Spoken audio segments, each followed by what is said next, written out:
আর নবীর শিক্ষা শুধু মুসলমানের জন্য নয়, আমার নবীর শিক্ষা শুধু মুসলমানের জন্য নয়, দুনিয়ার যে কোন ইনসান যদি নিজের জীবনটাকে সফল করতে চায় তাহলে আল্লাহর হাবিবের যেই শিক্ষা কোরআনে কারীমের হাদিসে পাকের দ্বারা রয়েছে, এই শিক্ষা যখন নেবেন, এই শিক্ষা নেওয়ার পরে যখন চলবেন, তারা বাবা গোলাপ শাহ রহমতুল্লাহর মতো নক্ষত্র হয়ে যাবে। দায়িত্বশীল বাবা ছেলে মেয়েদের জন্য অনেক সম্পদ সঞ্চয় করলেন, সঙ্গে সঙ্গে তাদের জন্য শিক্ষার জন্য শিক্ষক রাখলেন, মাস্টার লাগলেন, হুজুর লাগলেন। ছেলে মেয়েরা শিক্ষায় শিক্ষিত হলো, সেই বাবা সফল বাবা। অনুরূপভাবে আমরা স্রষ্টার শ্রেষ্ঠ সৃষ্টি, আমাদের জন্য 18,000 মখলুকাত আল্লাহ আমাদের প্রয়োজনে আয়োজন করেছেন, সৃষ্টি করেছেন, আমাদের জন্য আবার শিক্ষার ব্যবস্থা করেছেন। সেই শিক্ষক কারা ছিলেন? বাবা আদম থেকে রাহমাতুল্লিল আলামিন পর্যন্ত 1,24,000 নবী রাসূল সদা হচ্ছেন আমাদের জন্য শিক্ষক। জোরে বলুন আলহামদুলিল্লাহ। কেমন শিক্ষক? কোন বাসি থেকে বাস করেছে? অস্ফুট থেকে না, আল্লাহ পাক রব্বুল আলামিন যাদেরকে নবুয়তের জ্ঞান দিয়ে, রিসালাতের জ্ঞান দিয়ে,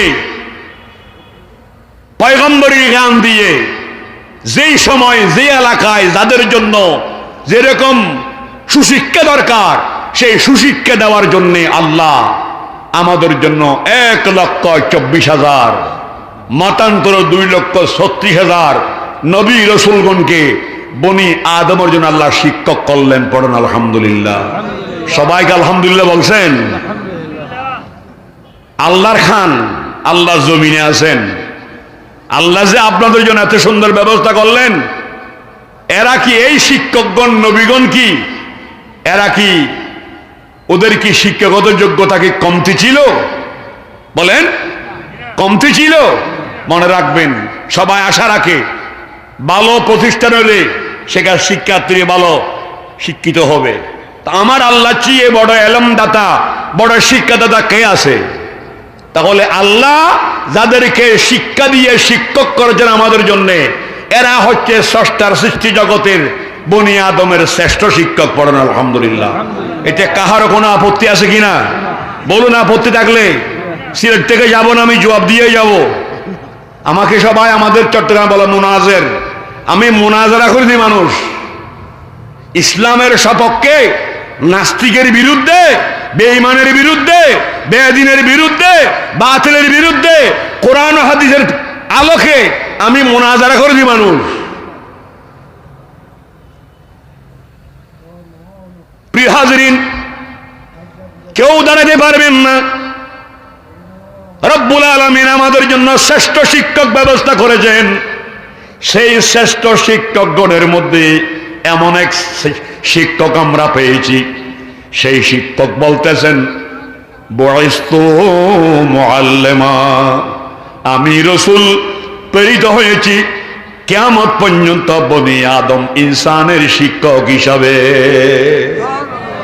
আমার নবীর শিক্ষা শুধু মুসলমানের জন্য নয়, আমার নবীর শিক্ষা শুধু মুসলমানের জন্য নয়, দুনিয়ার যে কোন ইনসান যদি নিজের জীবনটাকে সফল করতে চায় তাহলে আল্লাহর হাবিবের যেই শিক্ষা কোরআনে কারীমের হাদিসে পাকের দ্বারা রয়েছে, এই শিক্ষা যখন নেবেন, এই শিক্ষা নেওয়ার পরে যখন চলবেন, তারা বাবা গোলাপ শাহ রহমতুল্লাহর মতো নক্ষত্র হয়ে যাবে। হে ইমামুল আউলিয়া হে হযরতে শাহে গুলাব, হে ইমামুল আউলিয়া হে হযরতে শাহে গুলাব, হায় জিন্দা ফৈজ জারি রওজা জো চমকি রহি, হায় জিন্দা ফৈজ জারি রওজা জো চমকি রহি। ভাইয়েরা, আশা করি একমত হবেন, সমস্ত আম্বিয়া কেরাম শিক্ষক, তাদেরই শিক্ষার এরিয়া সীমাবদ্ধ ছিল, তাদের শিক্ষার্থীও সীমাবদ্ধ ছিল, তাদের শিক্ষকতার জীবনও সীমাবদ্ধ ছিল। কিন্তু একজন শিক্ষক রয়েছে যার এরিয়ার সীমা নাই, যার ছাত্রের সীমা নাই, যার শিক্ষার সীমা নাই। সেই শিক্ষক হচ্ছে মুহাম্মদুর রাসূলুল্লাহ। মুহাম্মদুর রাসূলুল্লাহ আমার আল্লাহ স্রষ্টা, যার কোনো অদ্বিতীয় নাই। শিক্ষক জগতে আমার নবীর মতো আর কোন শিক্ষকও নাই, হতে পারে না। সেই নবীজি আমাদের জন্য শিক্ষক। তো শিক্ষা কি? ভূগোল নেই, ইতিহাস নেই। শিক্ষক হচ্ছে কালামুল্লাহ, শিক্ষক হচ্ছে হাবিবুল্লাহ, আর শিক্ষা হচ্ছে কালামুল্লাহ। সবাই বলি আলহামদুলিল্লাহ। আবার বলি, শিক্ষক হচ্ছে হাবিবুল্লাহ আর শিক্ষা হচ্ছে কালামুল্লাহ। সবাই বলি আলহামদুলিল্লাহ। আবার বলি আলহামদুলিল্লাহ।